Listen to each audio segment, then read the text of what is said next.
आज ही Doubtnut app download करें। Doubtnut पर अपने सभी गणित, रसायन विज्ञान, भौतिक विज्ञान और जीव विज्ञान के डाउट्स का करो सफाया।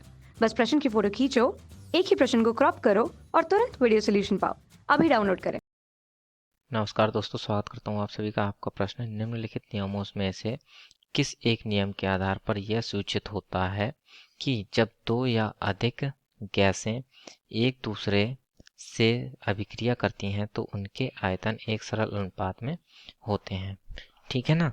तो इसके लिए हमें 4 विकल्प दिए हैं, हम इन विकल्पों को देखते हैं। ठीक, तो जिसमें हमें पहला विकल्प दिया है द्रव्य अनुपातिक क्रिया का नियम, दूसरा विकल्प है गुणित अनुपात का नियम, तीसरा विकल्प है तुल्य अनुपातों का नियम तथा जो चौथा विकल्प है वो कह रहा है आयतन संयोग का नियम। ठीक है ना। तो आइए हम इस प्रश्न के उत्तर को देखते हैं। ठीक है ना। तो जैसे कि हमसे प्रश्न में कहा है कि जब दो या अधिक गैसें एक दूसरे से अभिक्रिया करती हैं तो उनके आयतन एक सरल अनुपात में होते हैं।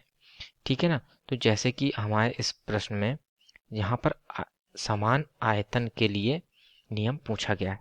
ठीक है। तो जो समान आयतन के लिए जो हमारा नियम दिया था वह दिया था गैलुसॉक ने। ठीक है। तो ये जो नियम है ये कहलाता है गैलुसॉक का गैसीय आयतन नियम। ठीक है ना। गैलुसॉक का गैसीय आयतन नियम। ठीक है ना। गैसीय आयतन नियम। ठीक है ना। ये हमारा हो नियम है जो गैसों में जब आपस में अभिक्रिया करती हैं तो उनके आयतन एक सरल अनुपात में होते हैं, ये ने बताया था। ठीक है।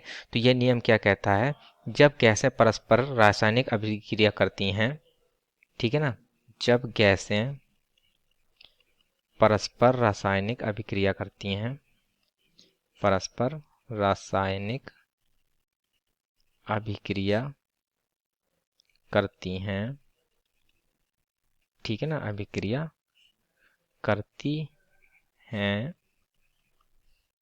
तो उनके अभिकारी आयतनों में तो उनके अभिकारी आयतनों में, ठीक है ना, आयतनों तथा अभिक्रिया, ठीक है ना, तथा अभिक्रिया में गैसीय पदार्थों के आयतनों में गैसीय पदार्थों के आयतनों में के आयतनों में सरल अनुपात होता है। ठीक है ना, सरल अनुपात होता है। ठीक है। तो ये हमारा गैलुसॉक द्वारा गैसीय आयतन का नियम दिया गया था। ठीक है। तो जैसा कि हमसे प्रश्न पूछा गया था कि जब दो या दो से अधिक गैसें एक दूसरे से अभिक्रिया करती हैं तो उनके आयतन एक सरल अनुपात में होते हैं, ये किस नियम द्वारा सिद्ध होता है, यह हमारे गैलुसॉक के गैसीय आयतन के नियम द्वारा सिद्ध होता है। ठीक है ना। तो जैसा कि हमें विकल्प नंबर 4 में दिया है आयतन संयोग का नियम। ठीक है। तो अतः जो इस प्रश्न का जो विकल्प नंबर 4 होगा वह सही उत्तर होगा। ठीक है। तो अतः हमारे प्रश्न का जो सही उत्तर है वह विकल्प नंबर 4 है, आयतन संयोग का नियम। ठीक है। तो इस प्रकार से हमारे प्रश्न का उत्तर पूर्ण होता है। आशा करता हूँ आप सभी को उत्तर समझ में आया होगा। धन्यवाद। कक्षा 6 से 12वीं से लेकर नीट, IIT, JEE वो एडवांस के लेवल तक 1 करोड़ से ज्यादा छात्रों का भरोसा। आज ही डाउनलोड करें डाउटनेट ऐप या व्हाट्सएप करें अपने सारे डाउट्स 8400 400 400 पर।